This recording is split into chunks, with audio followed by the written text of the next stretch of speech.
All right. Fill them up here.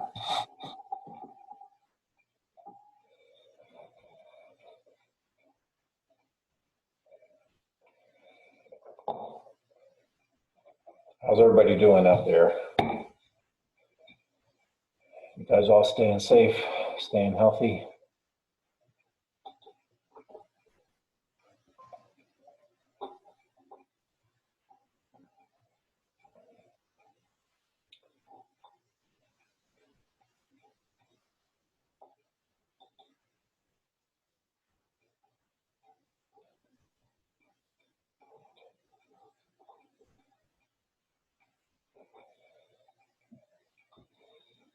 Hey, so before we get rolling too much on the, the new stuff, I do want to get you guys a new homework assignment. I will probably have it out later today. I don't have it ready yet. Your current one is due this Wednesday night. That's the 15th, right? So the next one will be the following Wednesday, which is the 22nd. And that'll give you a chance to learn the material in time for the exam, which will be the 24th, Friday the 24th. So the exam will only cover the material that's up through what you're practicing in the next homework assignment. So all the stuff you're currently doing, actually all the stuff all the way back to whenever the last exam was, and I honestly don't remember what we had as our last topic in the previous exam. But the next exam will start with that and go through everything we're doing this week up through, I guess, the beginning and middle of next week. So it's a lot, all this integration stuff.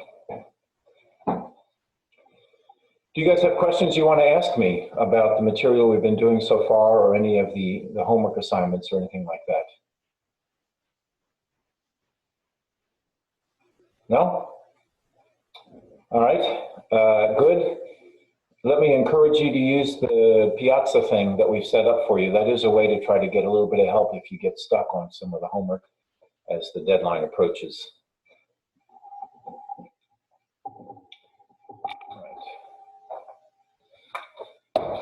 So I want to review a little bit of what we've been doing with the change of variable thing. Partly what I have in mind is I want to give you a change in perspective on how we've been doing it, because that will, I hope, make it easier for you to launch into Chapter 7. I'll just tell you now, what you're going to see in Chapter 7 is going to be integrals that we're computing, but they'll be on curves and surfaces that are floating around in a higher dimensional space. So, so far, of course, you know how to integrate over a line segment, which is a one-dimensional thing that sits inside of a one-dimensional space.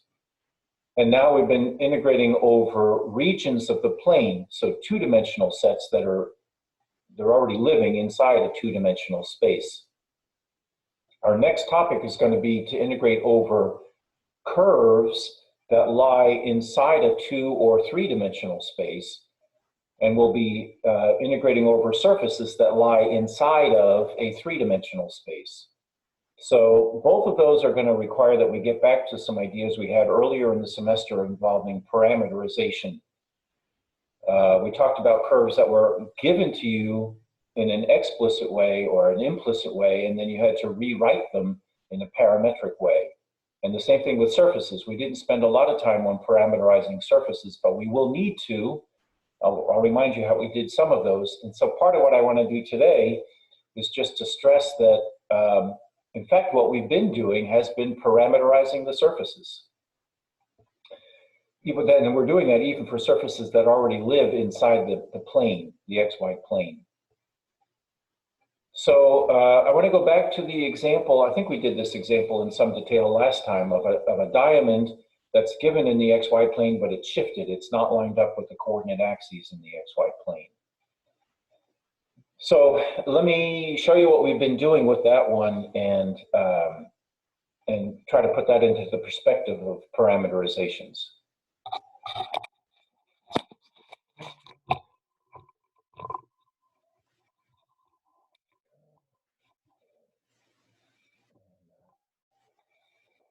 Some extra light now, so that should help a little bit. All right, so here was the example. Somebody gives you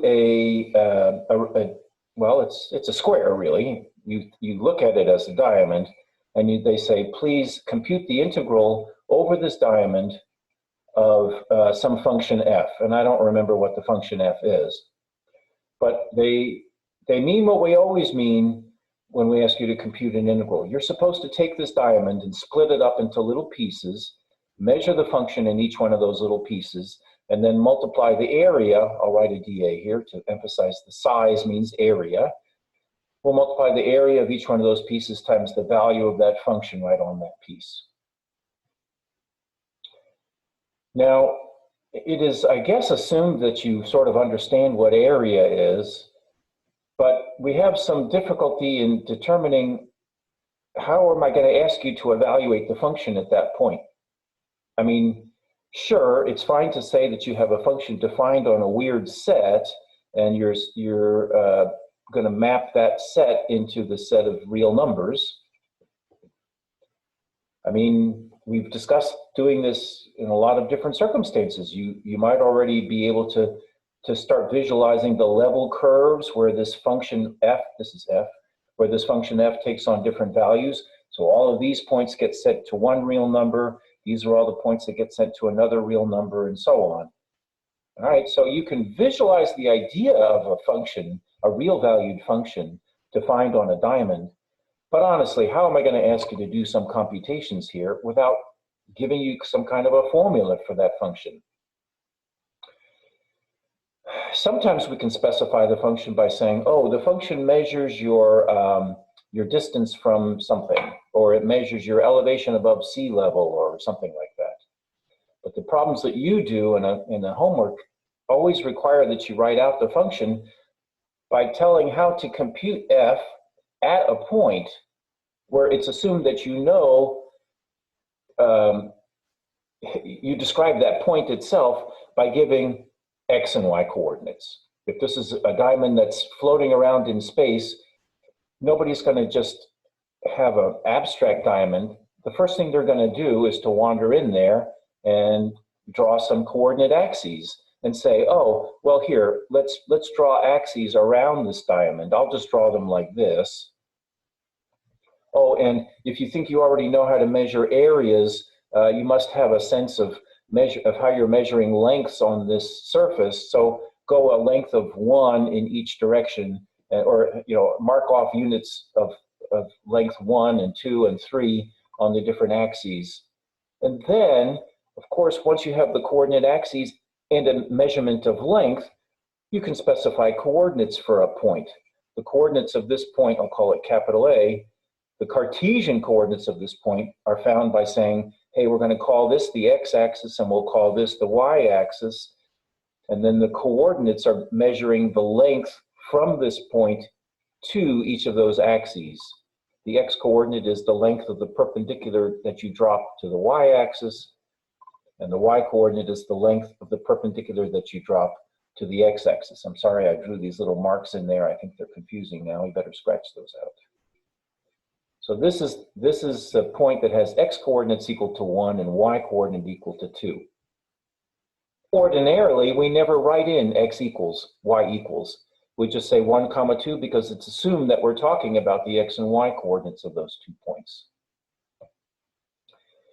Likewise, I can get x and y coordinates for all these other points. The one that I think you had in homework gave this next point to have x and y coordinates, x equals 2, y equals -1. This one over here had x equals 3 and y equals 1. And this one was where the x and y coordinates meet, so its Cartesian coordinates were 0 and 0. But, okay, so that's great, because now I have a way of describing this function. Perhaps f of xy is equal to, I don't know, 7x minus 3y or whatever.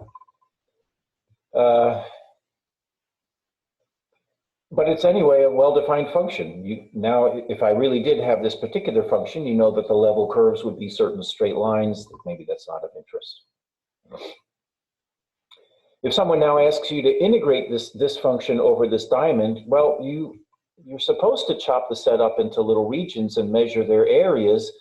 The Cartesian coordinates are lined up nicely with respect to areas in the sense that you could chop this region up into small rectangles, and then the area of the rectangle would be its length in the x direction and its length in the y direction. I'm going to assume that when you drew Cartesian coordinates, you drew them in such a way that that would be true, that the area of a little square is just the length on the bottom times the length on the top. In other words, if you're using units of centimeters on your x-axis and centimeters on your y-axis, I'm assuming that you're measuring areas in square centimeters. Don't suddenly turn around and measure areas in square feet if you've got x and y coordinates drawn that way.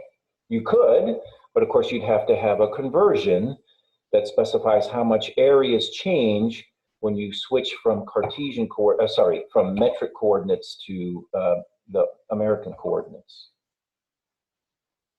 All right, so there's nothing wrong with handling this whole problem with just Cartesian coordinates.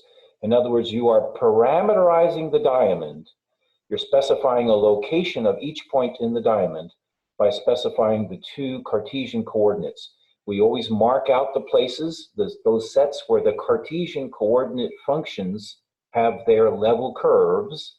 So this is this line here shows all of the points that have the first Cartesian coordinate equal to 1. Somewhere over here is the set of all points that have their second Cartesian coordinate equal to 1. It's a perfectly fine coordinate system, except for the fact that when you try to compute this integral using Fubini's theorem, then getting the limits of integration is a total mess. You'd have to break the diamond up into two triangles and a trapezoid, and that's just more trouble than it's worth. So when we talk about changing the coordinates, all we do really is to say, okay, let's start all over again with the diamond and kind of pretend that we didn't even have Cartesian coordinates in there in the first place. I mean, let's be honest. If somebody gave you this square, the diamond is a square just kind of rotated around, and they said, can you please do some computations for me?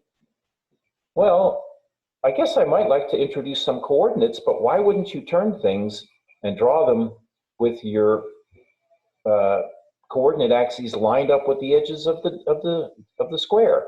Yes, I know it's a diamond because it was drawn that way, but there's no reason that you can't draw a couple of perpendicular lines that pass through one of those points and call this the u-axis and call this the v-axis. Now, I might, in a natural way, I might want to say, let's just let this line be called the set of points where u is equal to 0. And then here I might call this the line u equal 1. I'm measuring the distance from all of these points to this other axis, the same way I talk about measuring how a Cartesian coordinate measures a distance. But I do have to keep in mind that my units of measure are maybe not the same as the ones that you might have used originally. If I'm measuring areas here in square centimeters, then I guess the Cartesian coordinates I'm thinking of them as measuring centimeters. I'm welcome to, there's no reason that I can't call this the line u equals 1, and it's measuring the distance from these points to that other axis, but it's not measuring it in centimeters. It's measuring it in little Russian units, I guess. And the same thing with this other side of the square. I could say, well, let's just give all of those points a v coordinate of 1. So v is measuring your distance down to this axis now. The v coordinate measures your distance down to the u axis. The u coordinate measures your distance down to the v axis. And when I say distance, I mean I'm using my own measurement system. And I think this would feel like a very natural way of splitting up that diamond. You have all the other places where the u coordinate stays constant and all the other places where the v coordinate stays constant. Then you specify a location in the diamond by specifying what its u and v coordinates are.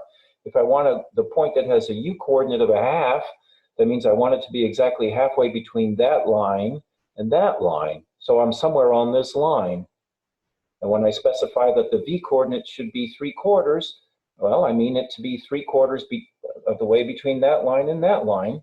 And there's one and only one point where those two level sets meet, right? These are lines where the coordinate functions stay level. So you have two different ways of parameterizing the diamond now. You can either draw Cartesian coordinates around it, or you can draw my new Russin coordinates around it. And in both cases, you can mark off the places where one coordinate or another one stays constant. And in both cases, if you draw those marks, you will be splitting this figure up into smaller pieces.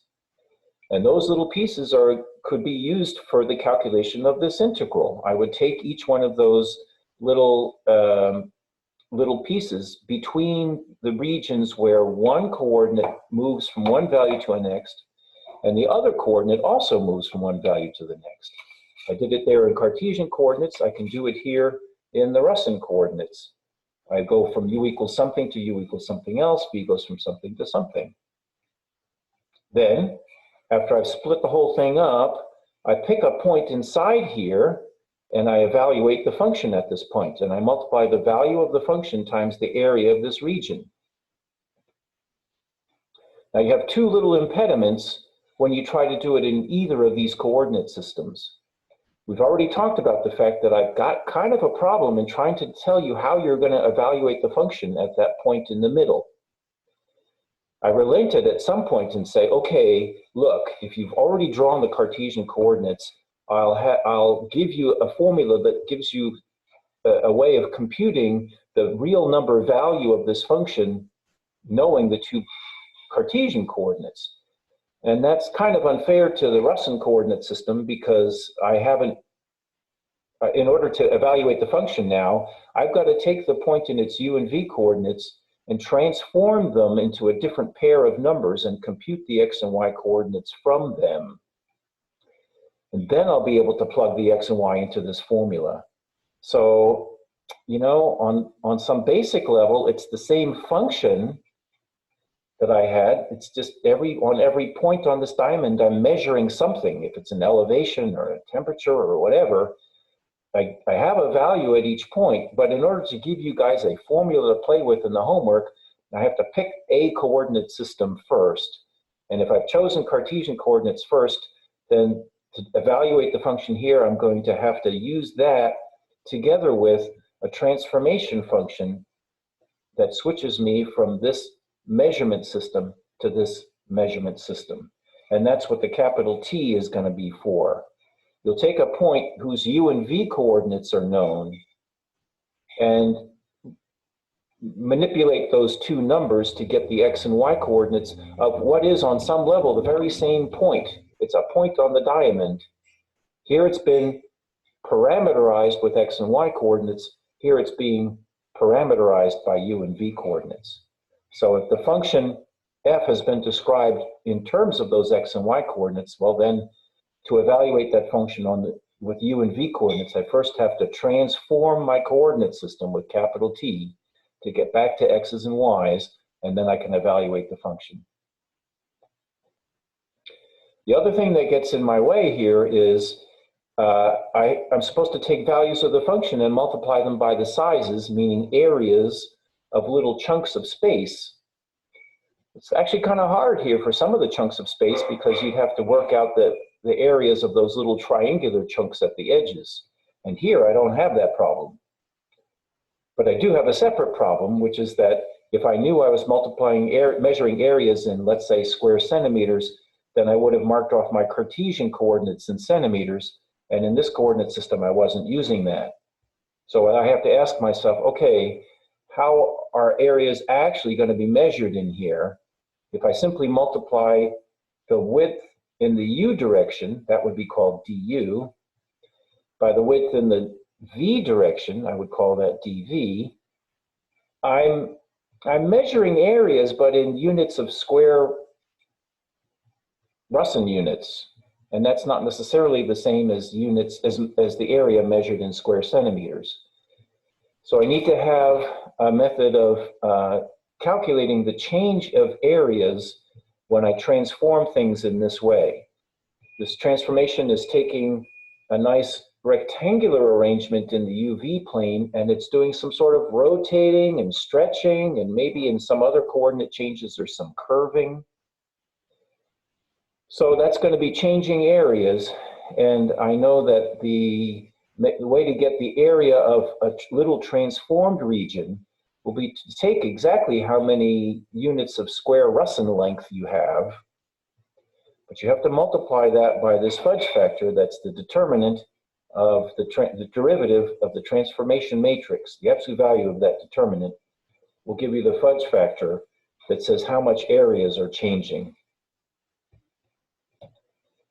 Now let me pause here and say, I just met with the 11 o'clock class, and somebody asked me, why is it the determinant that shows up? And I gave a kind of a long explanation for that. And then he further said, yes, but why is it the derivative that shows up? And I tried to give an explanation for that as well. So if you want to have some details, let me encourage you to go later today. I haven't put it up yet, but you can go later today and download that discussion from YouTube. You'll see that what I did for him on the determinant side was to look at a couple of special, simple examples of transformations to see how they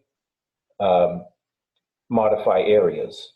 Specifically, if you have a transformation that merely stretches by a factor of, let's say, 2 in this direction and a factor of 3 in that direction, it'll obviously be multiplying areas by a factor of 6, 2 times 3. But that same 2 times 3 turns out to be the determinant involved, so it matches in that case. In some other cases where you don't do any stretching exactly, but you sort of tap all the points sideways, then that doesn't change area at all, and it corresponds to a matrix of determinant 1. So again, the change in the area matches the change in the determinant. And then at that point, I whipped out a fact from linear algebra that says any linear transformation can be written as a combination of multiple ones of those. You are essentially doing row reduction of a matrix, if you know what that means, by a sequence of little maneuvers that correspond to just a stretching in one axis or a tapping sideways in one direction or the other. So that's the short answer for why the determinant is in there. And the short answer for why the derivative is in there has to do with what we did earlier in the semester that says you use a derivative to get the best linear approximation to any transformation. So this particular transformation in this problem is already a linear map. But in, for example, the ones that we use in polar coordinates, that's a nonlinear function. It involves twisting things a little bit, not just rotations. So then you have to ask yourself, well, if I wanted to figure out the area of this little rectangle in its transformed state, how would I do that? And the short answer is I would figure out where each of the 4 corners goes and transform the 4 corners of a rectangle or a square in the UV plane to figure out what kind of shape I'm getting in the XY plane. Since you aren't going very far away from your center point, it's okay to merely estimate where these 4 points are going. So I'm drawing circles now instead of dots to get the nearby points. The area, the region that joins the 4 circles is almost the same as the area of the region that joins the 4 dots. And the locations of the circles can be found by using the derivative. The derivative is all about approximating what happens when you move from one point to a nearby point. How do you if you already know what T of the central point is right there, then all of these other 4 corners correspond to taking a small vector hop away from the center to another point in the UV plane. And the derivative helps us estimate that small vector hop. Where does it get transformed to? And that's ending you up on those little circles in this picture. So there's not really anything very testable that I could ask you about why the determinant is there and why the derivative is in there? Some of you I know are content to just say, okay, that's what we have to do. But if you want to have a little more of an explanation, try listening to the other classes' discussion from today. And there's just a little bit more detail about the answers to those two questions. And I'll be happy to give you more detail in office hours if you want to come see me about that. All right, so the point I'm trying to make with this example, it's picking up, I know we did some of this on the last class too, the same idea.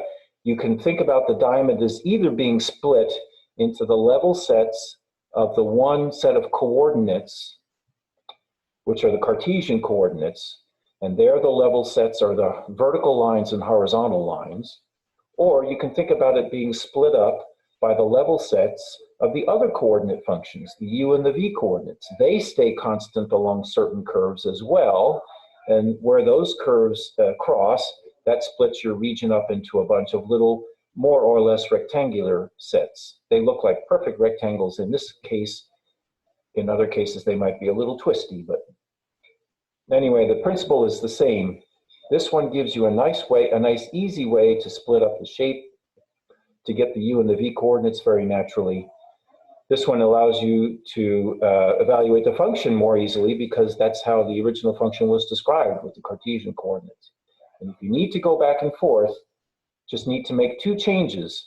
You can integrate this over this diamond either in its Cartesian parameterization or its UV parameterization. If you switch from that one to this one, though, you'll have to rewrite the function in the new coordinates. And you have to recognize that in this coordinate system, you might not be matching areas properly, and so you have a fudge factor that changes that one. All right, let me pause here and ask if you guys have questions on this or any related change of variable problems that you had on the homework or that you saw in the book.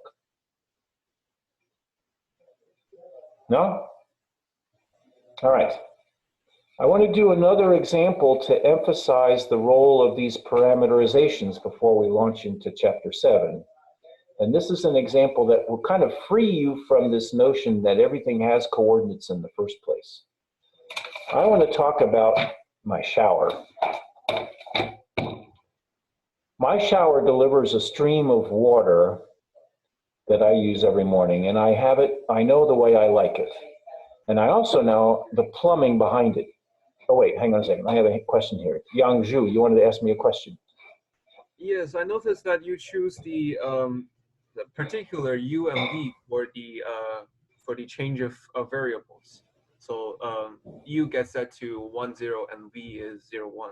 Yes. So is it like a common routine? So every time we encounter a very strange shape, then we transform it to a rectangle, like u being 1, 0, and v being 0, 1? Okay, good question. No, that's not necessarily the way that you would always do it.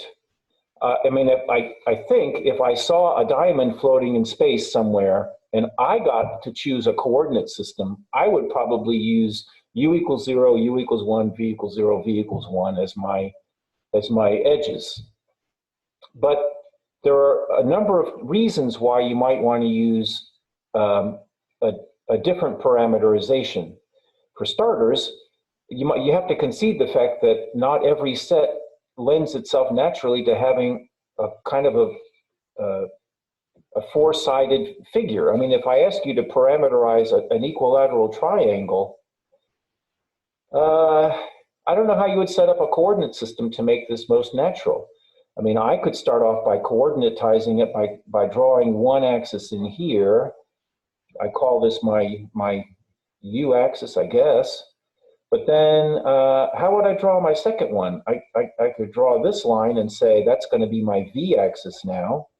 And I could, maybe I could say, okay, I'm going to draw lines of constant values of u and say this will be the line u equals 1, but it doesn't match the other edge of the triangle. I mean, how am I going to describe this bunch of points that's on the third edge of the triangle that I had in the first place? It's it's not really clear that you can necessarily force things into a situation where you're just going to have what I would call the unit square.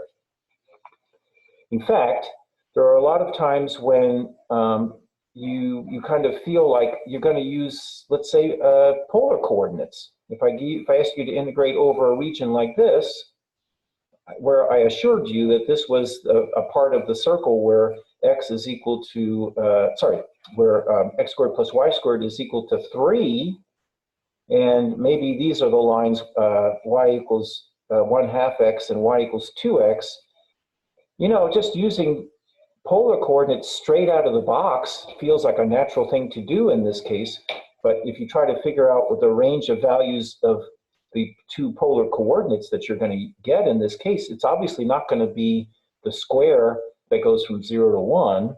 It's going to be, well, my r coordinates will go from 0 to the square root of 3, which is like somewhere around here. And the theta coordinates go from whatever the arctangent of 1/2 is to whatever the arctangent of 2 is. So I'm going to get some oddball rectangle in this case. It's not 0 and 1 on the sides.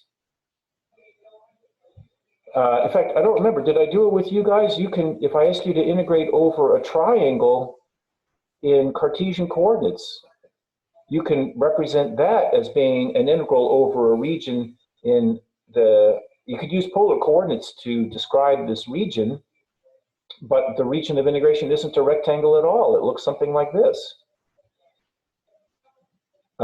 I mean, I could have used a different coordinate system, but you know, maybe I wouldn't want to. And that leads me to make the following comment. When you have the option of computing an integral in any coordinate system, that means you get to look at that set and parameterize it however you like.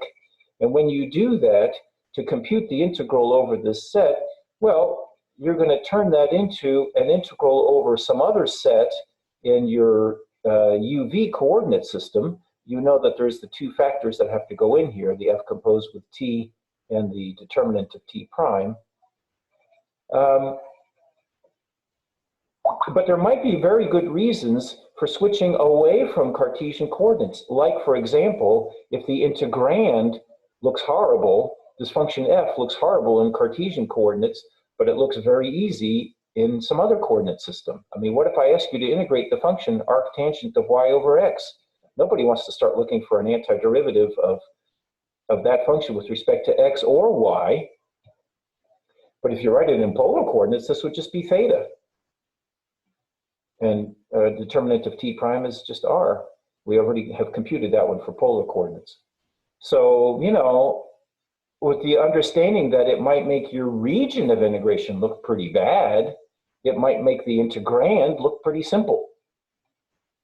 So that's a long answer to your question of, should you always expect to be drawing things so that it's u equals 0, v equals 1? And the answer is no.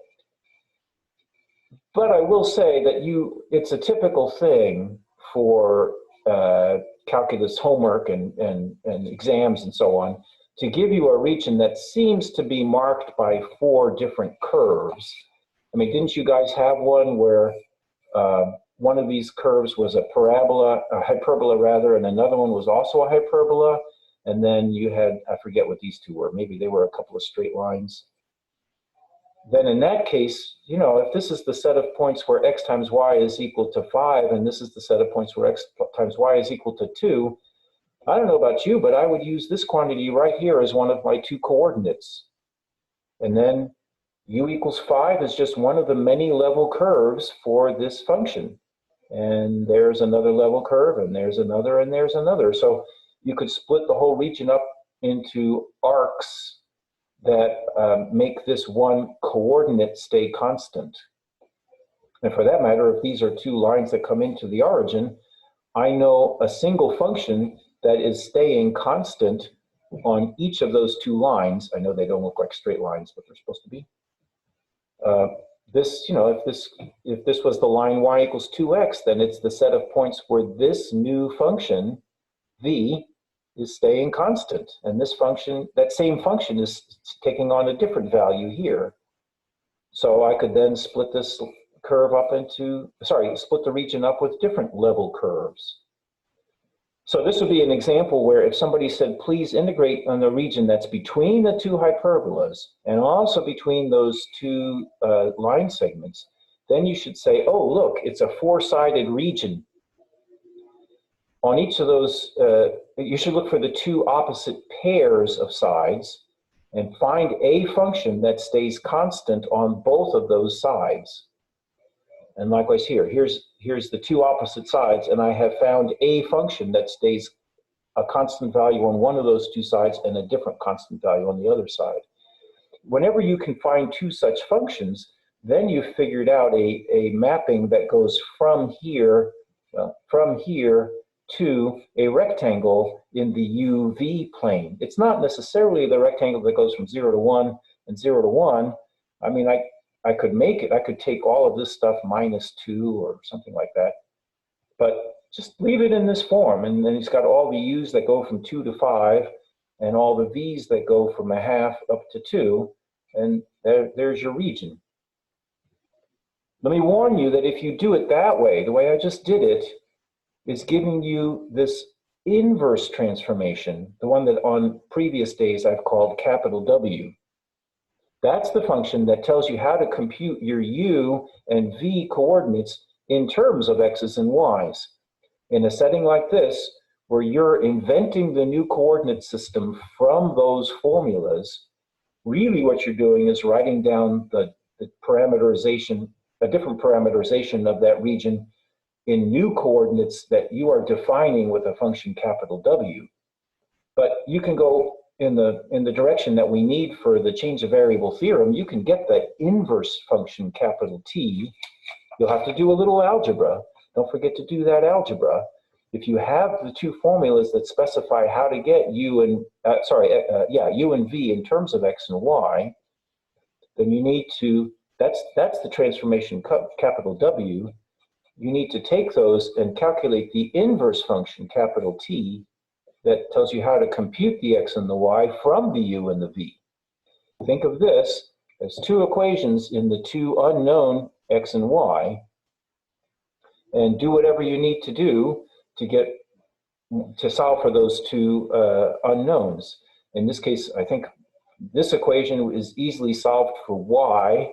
It tells me that Y is equal to V times X, which gives me something to plug in there to get rid of the Y's. You would have Vx squared equals U, and so X is then the square root of U over V. And once you know the X coordinate, then this previous one said that Y is equal to V times X. V times this will turn into the square root of U times V. So this would be the transformation you guys would actually use in the change of variable theorem. Although again, let me say it so you're ready for chapter 7. It's really an integral over a chunk of a picture of something floating in space. The fact that it was given in X and Y coordinates in the first place was just kind of a measure of convenience so that they could write down how to compute the function. They could write down exactly what the shapes of those curves were. There's no real reason necessarily to prefer Cartesian coordinates. You could parameterize this kind of a shape. Oops, sorry, I did it the wrong way. There, like that, and like that. You could parameterize this shape without using Cartesian coordinates. This would be a perfectly fine way to parameterize it. Just say, hey, I've got some other quantity that I'm going to call U that varies between values of U equals 2 here and U equals 5 on this side, and it takes intermediate sizes in the middle. And then the second coordinate is just measures which ones of these straight line segments you're on. I'll call this one V equals 2, and I'll call this one V equals 1/2. It's a perfectly fine parameterization that has nothing to do with Cartesian coordinates. It's a little screwy because the area of such a little block isn't necessarily just the difference in the U coordinates times the difference in the V coordinates. And it's a little less well suited to an integration problem if the function has been evaluated each one of those points by using the X and the Y coordinates. If you've already given an advantage to Cartesian coordinates, you got to expect that this coordinate system's at a disadvantage. But it's a completely valid parameterization of that set of points.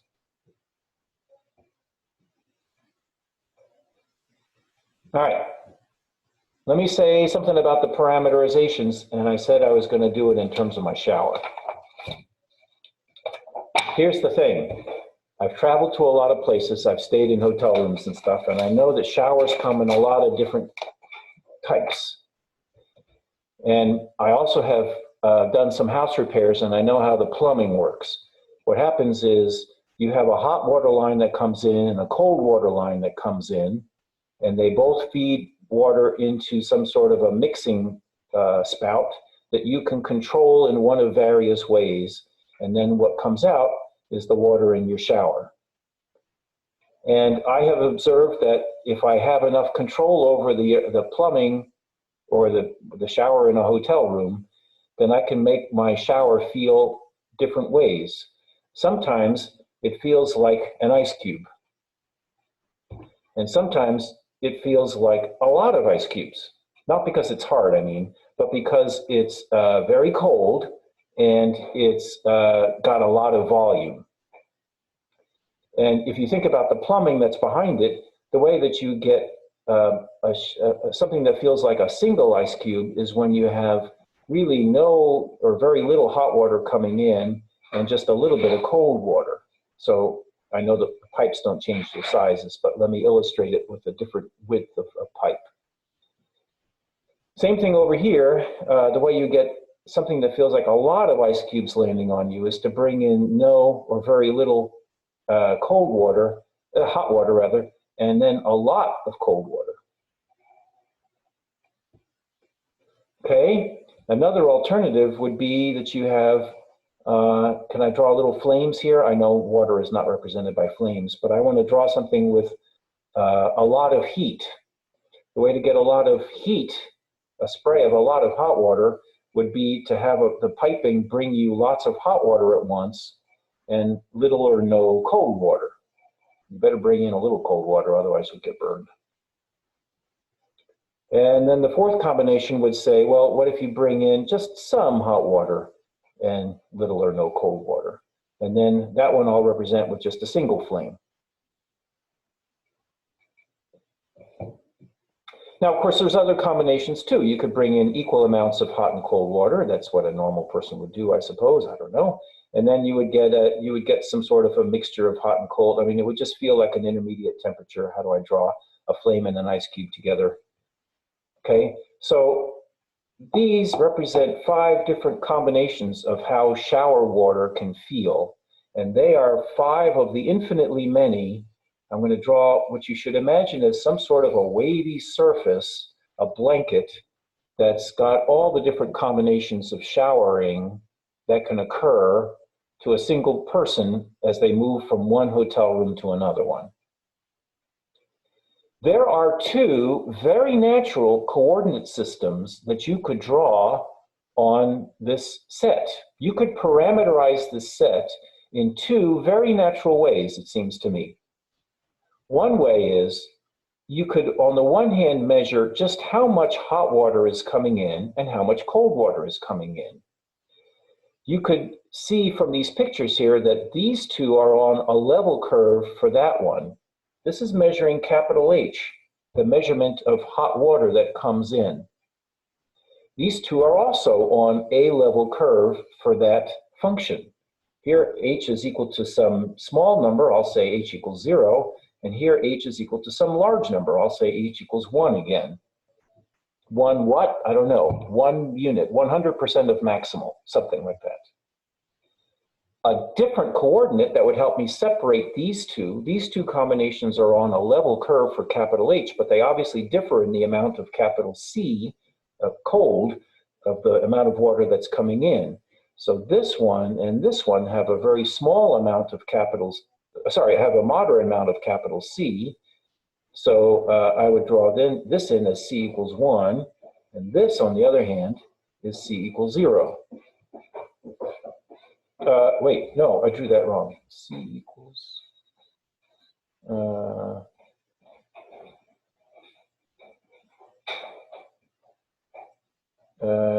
Wait, I wanted to have no cold here and a lot of cold here. Those are not.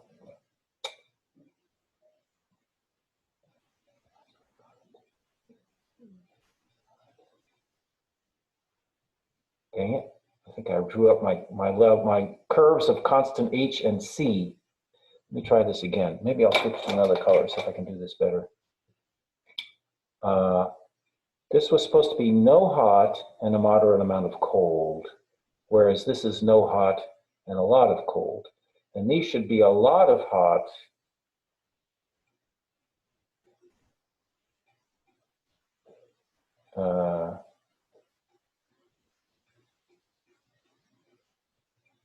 oh, it shouldn't go through here. This one should be a lot of hot. This was a moderate amount of hot and a small amount of cold. So this line where H equals 1, that would correspond to something else. This is, how about if you have a lot of hot and a lot of cold? This guy had an intermediate amount of hot. Sorry, this should have been on a different level curve for the H function.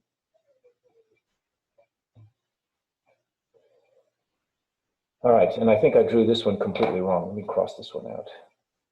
Where are the ones that have no or very little amount of cold? This has no or a very little amount of cold.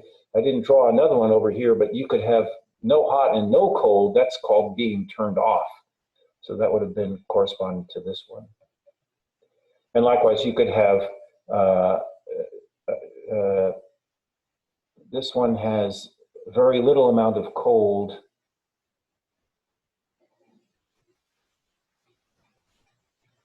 Dang it. Shoot, I didn't draw my picture very well.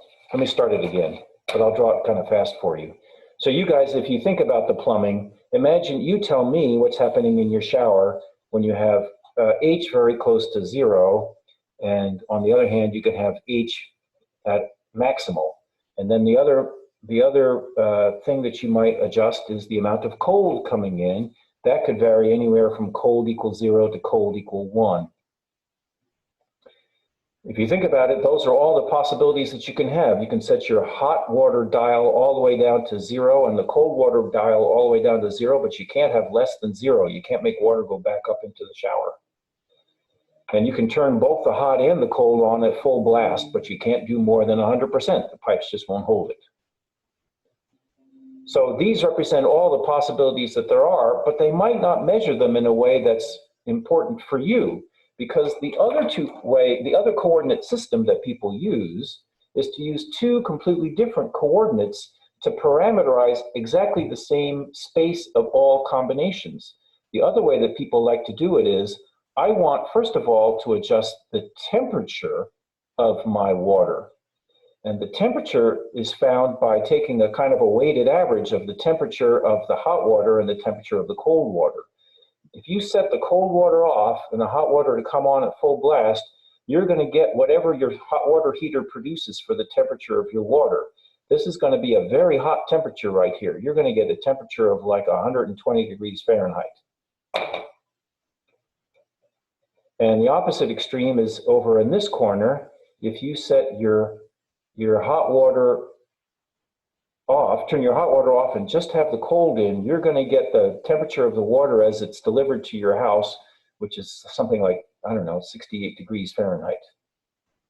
And in between these, you get all kinds of other temperature combinations. So these red lines that I'm drawing now, those are the level curves for the temperature function. These correspond to different values of temperature like 100 or 80 or 70 degrees.